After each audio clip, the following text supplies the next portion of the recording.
He does have Stoneforge Mystic plus Umezawa Shite. That, backed up by removal spells to pick apart Ross's defenses, is his best path to victory game 1. Merriam going to start things off here with the Green Sun Zenith. Verdant Catacombs. It will likely get a Forest, but it could get a non-basic, and the Zenith will get a Dryad Arbor. And he's going to go get a Bayou instead. So, wonder if Ross knows what he's playing against. Erik Smith and him familiar with each other. Yeah. Smith a lot of times plays Punishing Jund, but this week I'm going with Esper Deathblade. Not a lot of fanciness in this list. Creature base of 4 Deathbright Shaman, 4 Stoneforge Mystic, 3 True Name Nemesis, 2 Snapcaster Mage, 1 Vendilion Click. And then a lot of the usual suspects. The main deck, Council's Judgment, 1 Spell Pierce. But pretty typical stuff. So Smith just played a Tundra and passed the turn back. Merriam will take a draw here after accelerating on turn 1 with the Green Sun Zenith. Let's see where he wants to move for turn number 2. Right now he has to be a little wary of Swords to Plowshares. Erik, with Plow in his hand, elected not to take care of the Dryad Arbor, willing to give Ross a little bit of mana. There's an Elvish Visionary. That'll go cantripping. See if Merriam has a land to play. And if Erik has Stoneforge Mystic at the ready, it makes sense for him to not fight over any of this stuff. He wants to save his Plow for something like Wirewood Symbiote, which can actually give Ross the tools to work around in Umezawa's Jite.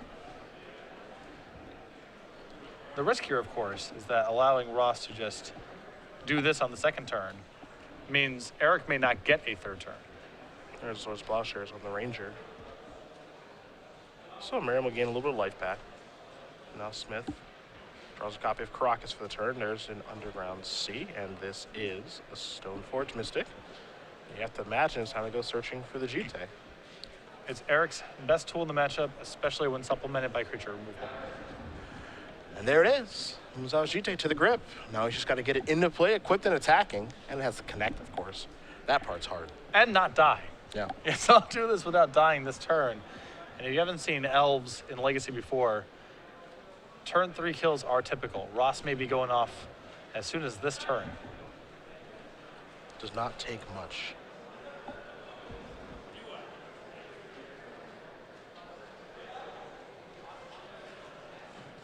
Both players will shuffle each other's deck here before we do move forward. Merriam's third turn is where we are headed, and we'll see what he can put together here. Again, 4 Natural Orders, 2 Crater Hoof Behemoths. Not too difficult for him to actually kill this turn. He can get a little wild. This could also just be a glimpse turn, and there is a glimpse. So that's good to go. The green light is on, and let's see what happens. Quirion Ranger to start. So this is likely to be a setup turn, though if Ross finds Gaia's Cradle, this could be a full go-off turn.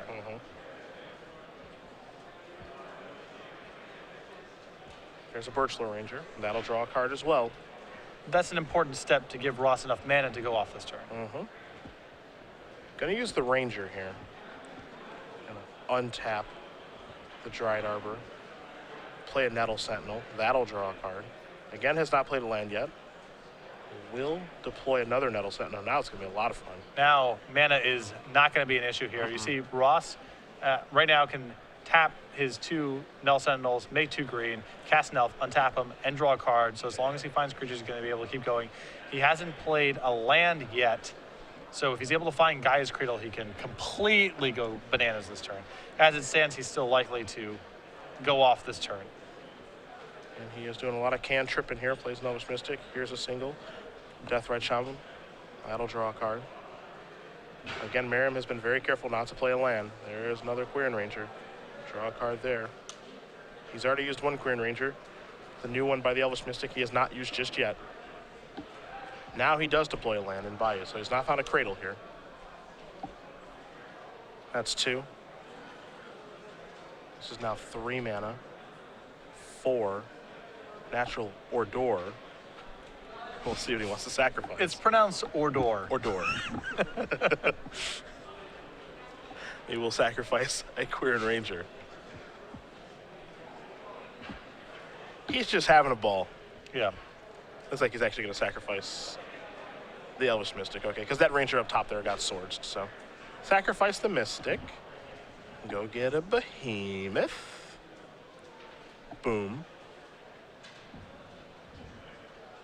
Well, as far as attackers are concerned, he's got plenty of those. Use the Ranger, pick this up, bring this forward. Hiya! Whatever, it's just turn 3. Yep, No big deal. that's all it takes. It's a pretty low base. Ross started off the turn, I believe, with an Elvish Visionary and 3 mana, one of which was a Dryad Arbor. Ross Merriam's going to win game number 1 here over Erik Smith. Combo Elves defeating Esper Deathblade as we turn our attentions to the sideboard. You have Erik Smith in front of you. Gets to make some pretty substantial upgrades here. He has access to a Venser, 3 mana Mages, a Thoughtseize, a Force of Will, 2 Surgical Extractions, Spell Pierce, Fluster Storm, 2 copies of Supreme Verdict, a Vendilion Click, and 2 copies of Zealous Persecution. Zealous Persecution can be 2 mana Wrath of God against elves. Doesn't necessarily kill everything, but it's a great start for Erik. On top of Source of Plowshares and Umazawa's Jitte, that's a real game plan. I think he's going to want the extra Thoughtseize, the extra Force of Will, things to protect himself from Ross winning the game too quickly. And with Zealous Persecution plus additional creature removal, he has a very good chance of getting Umazawa's Jitte online. Other side of things, 3 Cabal Therapy, 3 Thoughtseize, 3 Abrupt Decay, a Sylvan Library, a Kasali Pride Mage, a Scavenging Ooze, a Viridian Shaman, a Progenitus, and a World Spine Worm. Here, I expect to see Ross board in some number of discard spells. I don't know which ones he wants between Therapy and Thoughtseize. I don't know how much he wants of the 6, but I expect to see some number of these cards and the Sylvan Library. I don't know if he's necessarily going to go to the discard. I think he's definitely going to bring in Abrupt Decay because the major fight here is over Umazawa's Jitte. That's the card he's most concerned about. And he can only side out so many creatures because he has to make sure that he has enough creatures left in his deck to enable all the synergies and make sure that Glimpse is effective and all that kind of stuff. So I think the Abrupt Decays, the Kasali Pride Mage, the Viridian Shaman, these are all good weapons, especially the creatures, because the creatures are, of course, creatures that he can find with Green Sun Zenith, the natural order, also trigger Glimpse, and also answer Umazawa's Jitte. And I think the Abrupt Decays are going to come in as well. I don't think there's that much in Erik's deck that Ross cares about other than Umazawa's Jitte and some creature removal spells. It's not really that effective to bring in creature removal spells, discard spells to fight the creature removal spells when they're replacing creatures in the first place. Do you think Progenitus will come in? Good natural order target. It's very hard for Erik to get it off the table. It's tough to say. It's one of those things where if Erik is bringing in just spot removal, Progenitus becomes very attractive. If Erik is bringing in sweepers like Supreme Verdict, Progenitus is a lot less effective.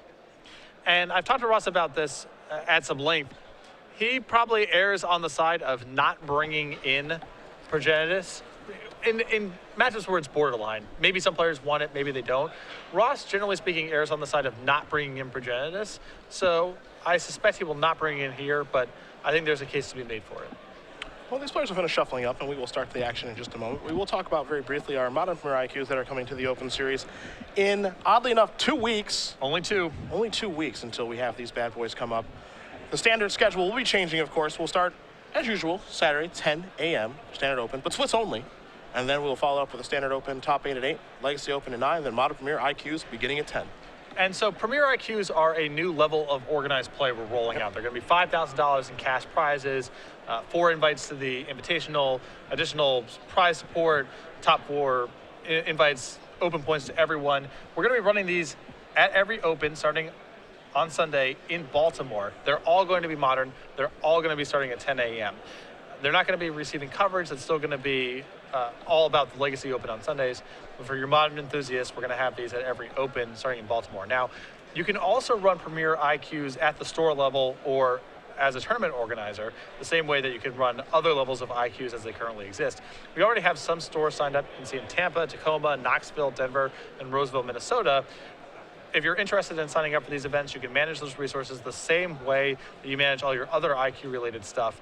And again, $5,000 in cash prizes, 4 invites to the Invitational, Open Series points, additional prize support. These are going to be another big level of organized play that Star City Games offers, and we're going to be having them as modern tournaments every Sunday in the Open Series, starting in Baltimore in 2 weekends. I'm excited.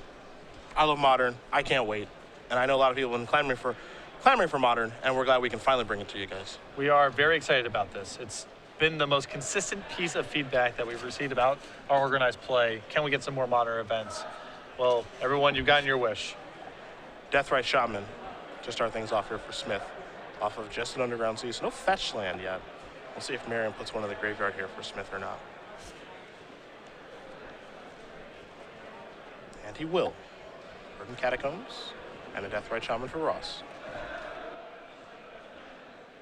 So remember, Ross's deck capable of going off on turn 2 with its best hands turn 3 is pretty consistent, so Erik does not have a lot of time to mess around here.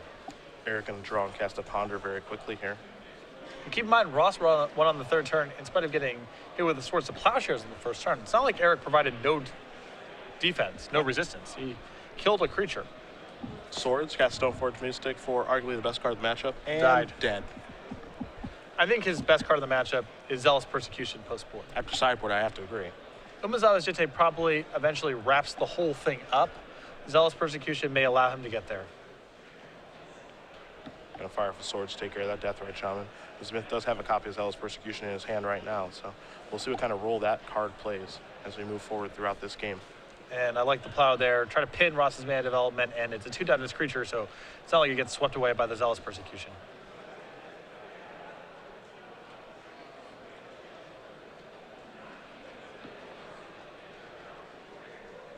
Merriam on his 2nd turn, does he have a 2nd land is the big question. One of the things you can do to elves is you can definitely mess with their mana because they rely so heavily on their creatures to provide mana in the opening turn to the game. Yeah. Deathrite Shaman, Green Sun's in through Dryad Arbor, Finhorn Elf. Gonna play a Misty Rainforest here. Well, Merriam back down to 19 he goes.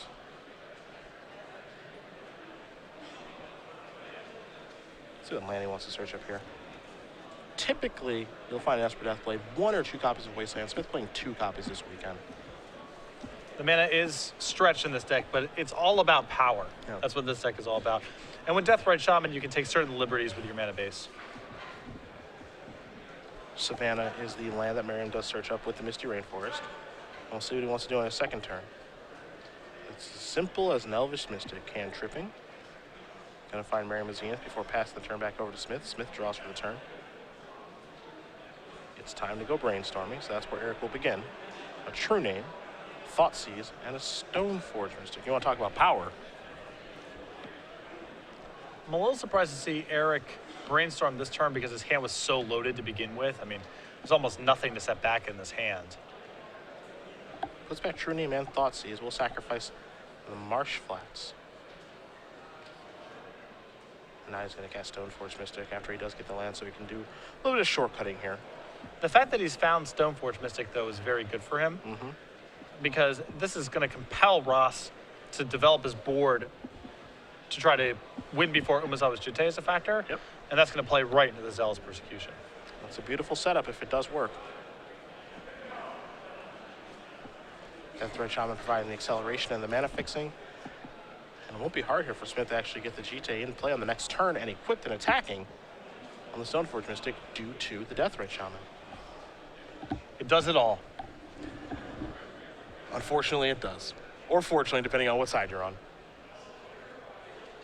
Well, Ross has one, too. His just got killed, so it's not... Sure, You know, it's a fair fight. This is true. I had forgotten about that. It is so fair, you're right. Well, each player has 4, right? Yeah, Sounds fair to me. It's fair. Yeah, Sounds fair to me. I have no rebuttal.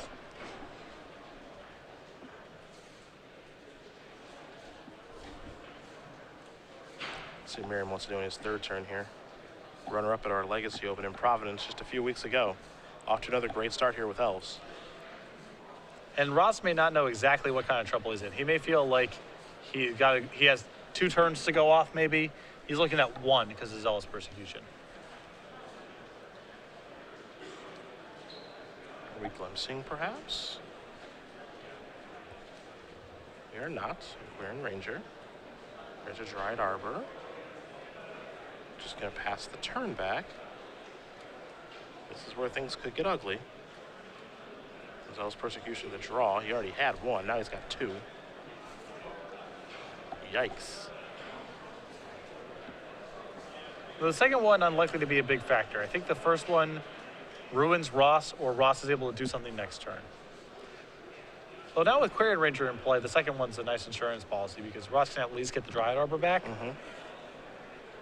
That's actually why I kind of like the second one in this situation. The first one is going to be very good. And the second one is going to be the backbreaker. So this is a good setup here for Erik. Able to pass the turn. If Ross does something threatening, tries to make a move, he has Zealous Persecution to probably blow the thing up at a moment's notice. In the event that he doesn't, he has Swords of Plowshares plus put in an Umezawa's Jitte at the end of the turn. I mean, it's a little risky to me to just let Ross do his thing here instead of just casting Zealous Persecution. The reason being is Ross plays a Cradle. If Ross were to just go Cradle, cast Natural Order, And get a Progenitus. yeah, it's like it's over. Yeah. Erik is not set up to be Progenitus right now, that's for sure. That is the risk he's taking with this line of play. It's a little bit scary.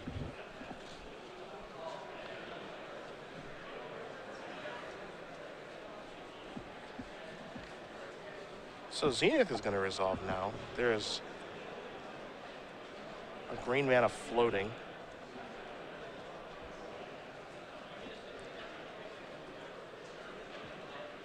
I would be a little bit scared right now if I was Erik Smith.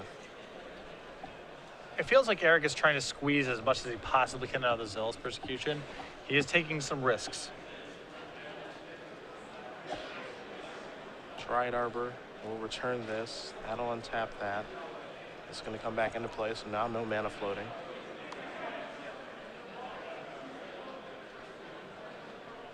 Now, if this ends up working, this could end up working out great for Erik, and I think this is the time when you pull the trigger. He could put a GT in right now, but I would prefer just to, kill the stuff. Yeah. Because the Wirewood Symbiote already hedges some amount against the Jite anyway. So just get it off the board along with everything else that Ross controls. Yeah, the only thing that Ross will be able to save here is the Dryad Arbor via Queer and Ranger.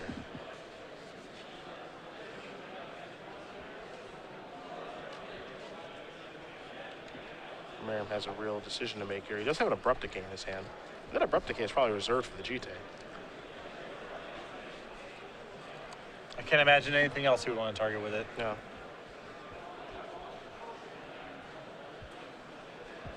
So we're going to pick that up. These are all going to go to the bin.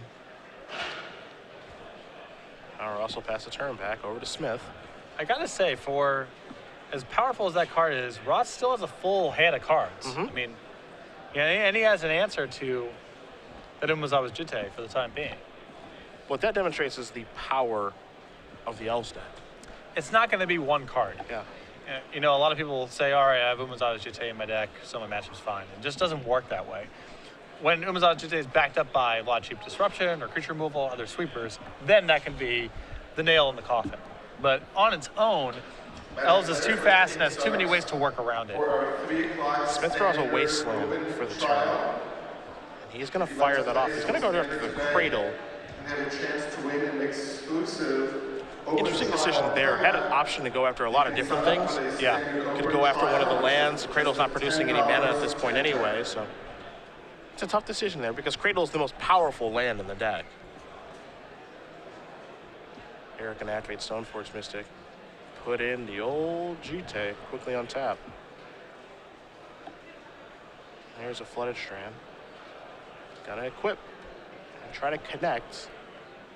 There's the Abrupt Decay. So GT no longer with us and no longer a problem for Merriam. And that is a cost for that Wasteland play there. Could have potentially cut Ross off in color of mana. And there is no second copy of Umezawa's Jite in Erik's deck. I don't believe there's any way for him to shuffle it back into his deck. So now he's got to fight kind of fair. He still has a Zealous Persecution as backup, some other stuff going on, but now things have gotten much harder. This Thoughtseize makes things difficult too. We talked about during sideboarding if Ross would bring this in or not. Gonna remove a land, cast a Brainstorm here. Will Smith wants to go hiding a few cards. Swords, Plowshares, Stoneforge Mystic, and then Dillion Click are the cards that are drawn. So Smith will have to put 2 cards back here. See if he wants to hide the Zealous Persecution from Merriam. And make no mistake about it, the cards that Erik Smith is drawing are quite good. They're quite good. He's had, again, all the tools he could really ask for. A fast Stoneforge Mystic. He's drawn both his copies of Zealous Persecution.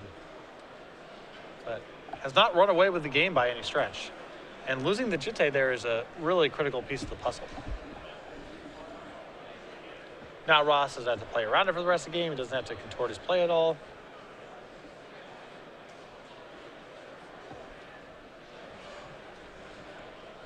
Sword, Stoneforge, and Snapcaster Mage. Those are Merriam does have to choose from here. I can certainly see your argument where discard isn't the best against this deck because what are you supposed to take right now? Yeah. You know? First of all, their deck has Brainstorm in it, but second of all, what are you supposed to take? I mean, taking Snapcaster Mage is fine. We have to overcome 2 swords. Well, there's a lot of spots where Eric's only have one significant piece. I don't think Ross cares too much about a random piece of creature removal here and there. It's cards like Zealous Persecution, Umazawa's Jitte, maybe Supreme Verdict that could be in Eric's list. Cards like that, that's where the concerns are. Zealous Persecution in the draw. I saw Merriam deploy a Sylvan Library and a Wirewood Symbiote.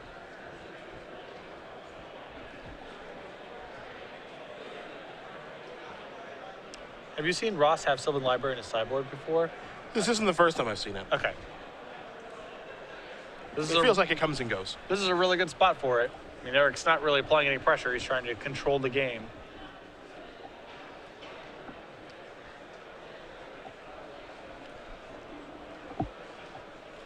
I don't think this is a situation where we see Ross, pay the 8 life. Going down to 8 when your opponent already has creatures on the table, including Deathrite Shaman, is a little bit risque. I don't think Ross wants to be in any huge rush to try to win the game here. Just try to exhaust all the resources, Yeah. if possible. Here's an attack for 1. Seems like it's a little easier said than done. There's another Stoneforge.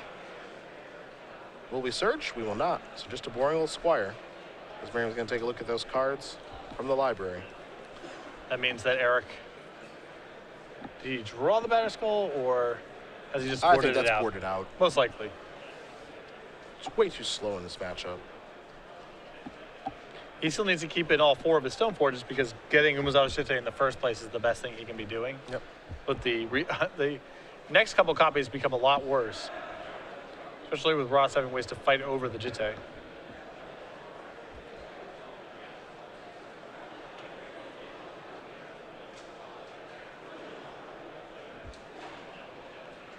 Well, what's Ross got now?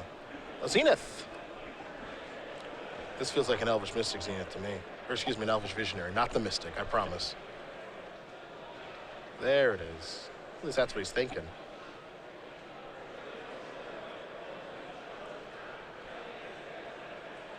Yep. We've seen this song and dance from Elves before.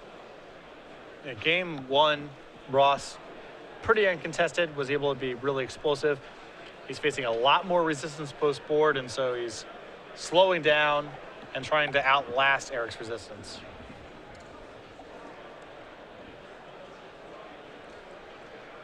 Can he grind him down? Cantrip. Looks like he drew a glimpse off that. Next turn could be some fireworks. Yeah, just reload.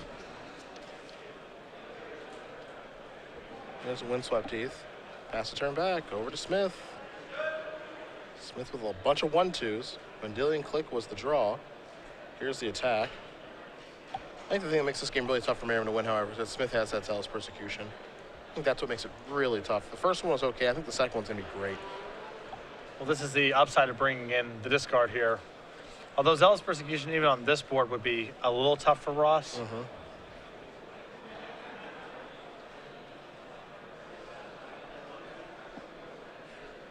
He can still potentially get out of his hand preemptively and then go to work. Vendilion Click. Well, Erik is putting the shields down here in terms of Zealous Persecution. This is true. We're also setting up a big turn with Glimpse. And down comes the cards. Sentinel Sentinel. Wirewood Symbiote. A Heritage Druid. A Cradle. And a Glimpse. I'm assuming that Glimpse will be going to the bottom here. Yeah. Oh, yeah. What's the mystery card? It sure would be something if it was another Glimpse. Well, I think the fact that Ross did not pay... No, I guess he couldn't pay the 4 life at the time because the Deathrite Shaman was active. So it's time to go Wirewooding again. Gonna use that to untap the Dryad Arbor, bring back the Elvish Visionary, and recast the Elvish Visionary. So can trip in. I believe he's just drawn Natural Order. Yep. And the Progenitus plan, however, even if he doesn't have it in his deck, is too slow now.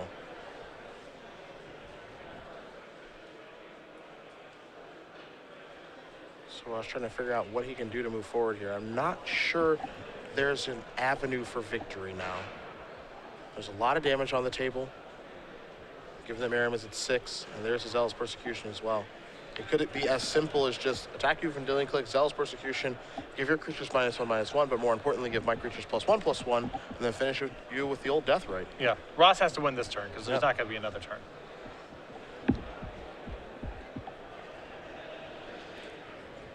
Now, can he do it? That's a different question entirely.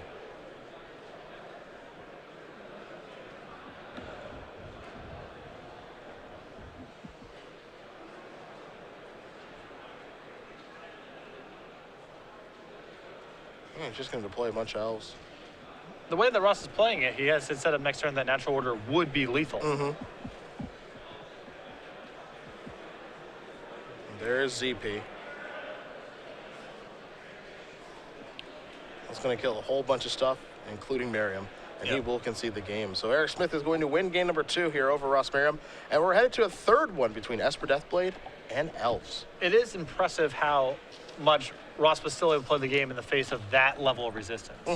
It really required the second copy of Zealous Persecution to finally lock things up. And it was a slog. Yeah. But, you know, Eric did draw a lot of his sideboard cards. And one thing about Legacy, the sideboard cards are such high impact, as they should be.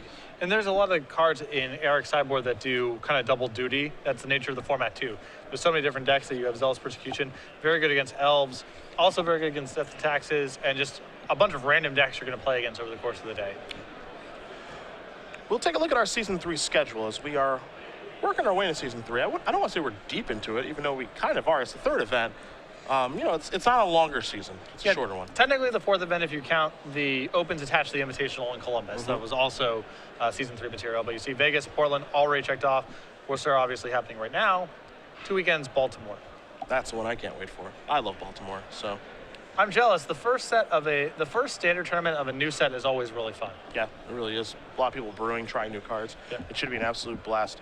Take a look at our next series of events. We'll be in Kansas City, and then Dallas, then Syracuse, then Washington, D.C. Of those 4, Syracuse is a place I've never been before.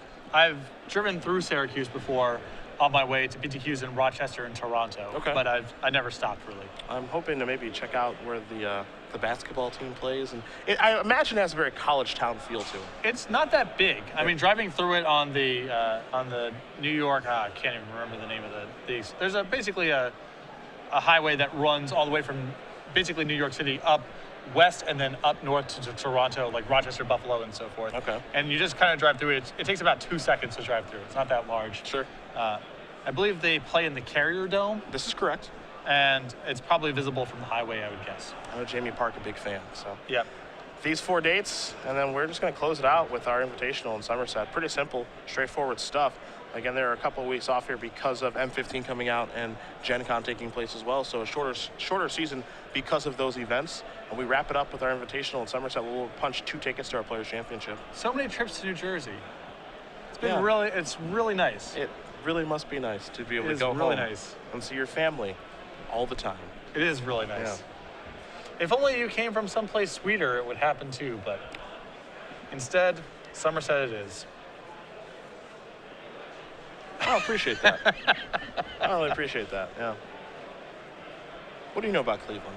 You ever been? Yes. The When? Grand Prix. That was in 2002. That's the last time I've been there. Things have changed. The city's on the up and up. Okay. We have a casino. Yeah, definitely a sign of a city on a rise when they start putting the casinos in. We have a casino. Things in Atlantic City have been great since they brought in all the casinos. Dan Gilbert brought a casino with him. Wow. Good on him. He's creating jobs. Yeah, I guess. That's what he's doing. We have sports and passionate sports fans. And we have pretty good food, too. All right, you come on down sometime. I'll introduce you to the folks. Yeah, I would love to. I would honestly like to go. I don't think they really want to meet you, but I'll introduce you to the folks. Why would that be the case? You're not a very nice man, Patrick. My parents don't like people who trash talk Cleveland. Okay. So. Fair enough. We're on the rise. They just built a casino. It's hilarious. Yeah, we are on the rise.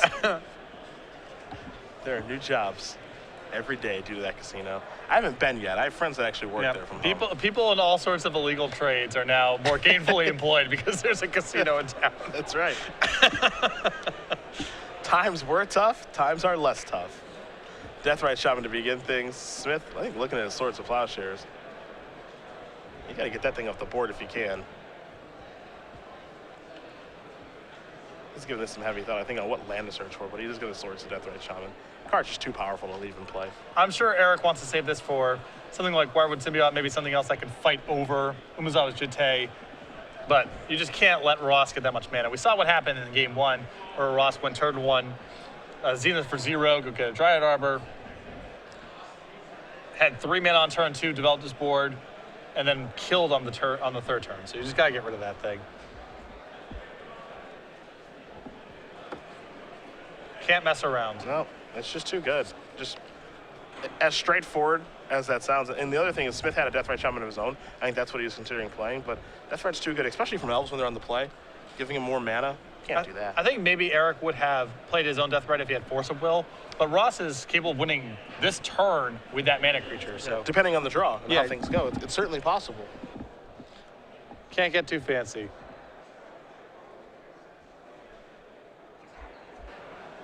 Misty Rainforest for Savannah.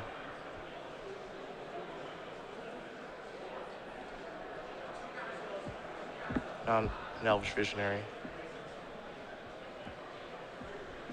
See what Ross can put together here on 3rd and 4th turn. Looks like he drew a Thoughtseize before. Pass and turn back over to Smith. Smith did draw a copy of Force. Well, that could be a big draw here. There's your Deathrite Shaman. And he will just pass the turn back, leaving the mana up to be able to cast a Brainstorm if necessary. But this Thoughtseize means that potentially the shields are down. It's a great way to clear the path. Though Ross may just want to do a little setup here. He can play Wirewood Symbiote, replay his Visionary, draw some cards. It would be hard for him to have enough mana to go off this turn if he wants to Thoughtseize.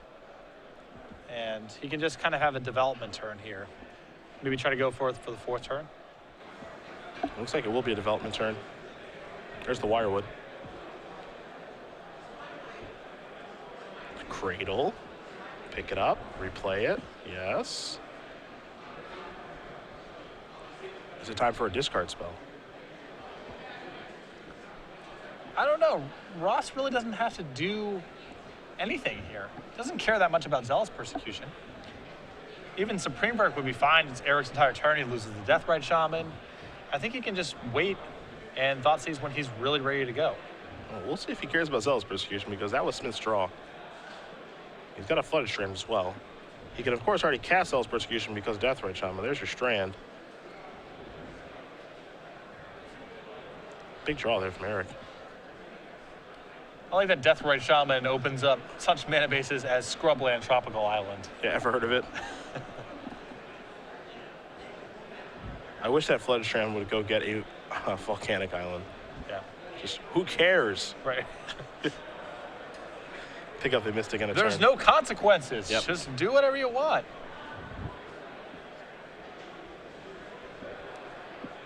Now he's going to fire for Thoughtseize. I think Smith's going to go hiding with a Brainstorm, but I think if you're Ross, you're really happy about this. 2 and 3. Vendilion Click, Thoughtseize, and Underground Sea are the cards ever drawn. And Ross gave him a little look, too, with that Thoughtseize. Like, we're about to see what's about to happen, and you might die. I don't think this is a small turn for Ross. I think this is a big turn. Again, I don't think he's casting Thoughtseize unless he's trying to win the game right away, or maybe doing something that makes him really concerned about Zealous Persecution.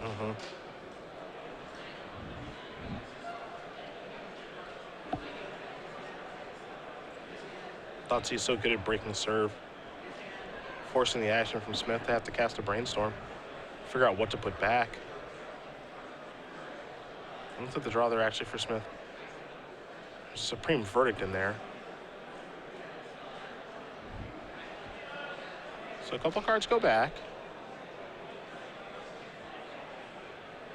I wonder if we're going to see Force. Well, he's going to sacrifice here. Might see Vendilion Click too. Vendilion Click is a good proactive response here, because if Ross is doing this to clear the way for a glimpse, this is a good window.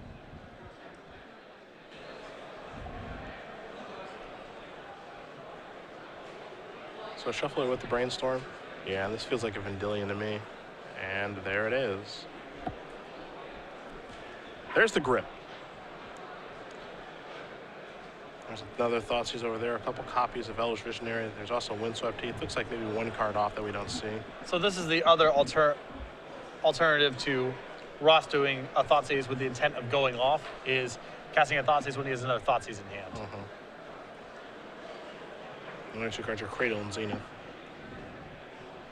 I like this play a lot from Ross, though, just because it forces the action. It's scary. It's a scary test spell.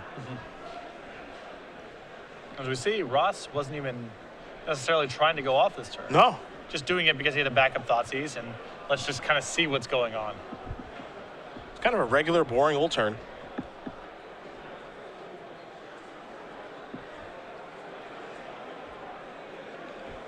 See if Smith wants to take anything here. I think that's a big question.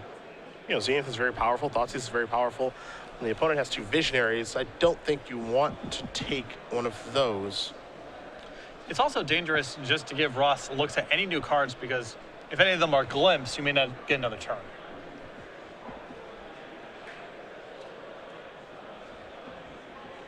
So there is, with hands like this urge to just say take nothing, even though there's a lot of power in Ross's hand as well.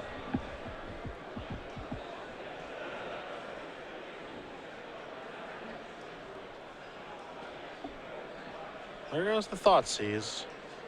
Mystery card coming. And don't forget, Merriam's Thoughtseize still needs to resolve, but it's not going to. Force of Will. Rune Tree Nemesis will take care of that.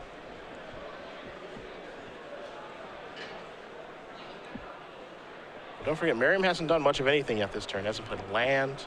All he did was leave it with Thoughtseize. That's what caused all that action. And if Ross is, if Erik rather, is willing to force a will there, if I'm Ross, I have to believe Erik has one of the best cards in his hand. Something like Zealous Persecution, maybe he's drawn the Umezawa's Jitte, something, if he's willing to fight over that Thoughtseize.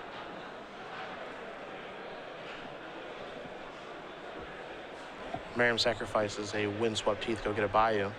Goes down to 18 in the process. Let's see what our follow-up play is going to be.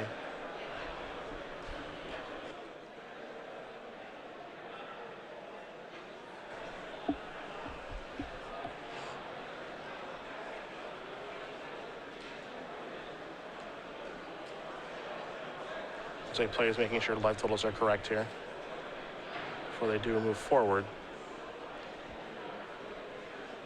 Yeah, Ross's Thoughtseize did not resolve. That was hit with a force of will.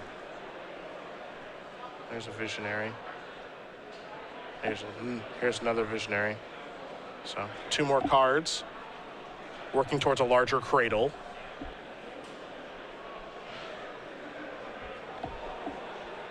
This is why, it's not enough just to have a couple removal spells. You need to be pressuring Ross in some other way. Threatening to block him out of the game. Attacking his life total, something.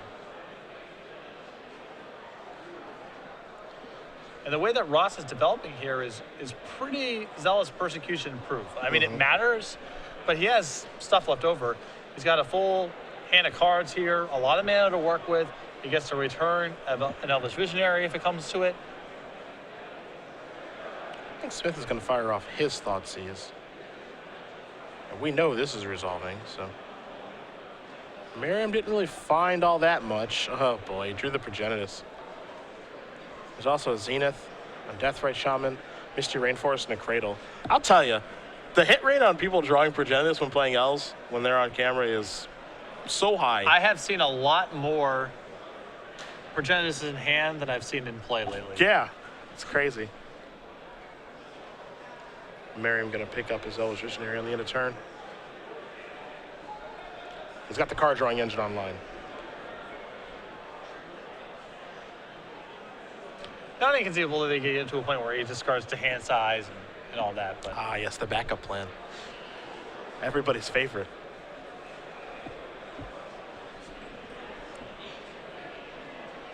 Maybe a discard spell here? Let's see. Deathrite Shaman. 4 mana. Cradle. 8. Natural Order. Sacrifice this. Oh. And how much does Zealous Persecution do here? Unfortunately, I don't think Smith has one. I think it's card is Supreme Vert. I'm not positive. See, Thoughtseize. A couple of cards drawn here.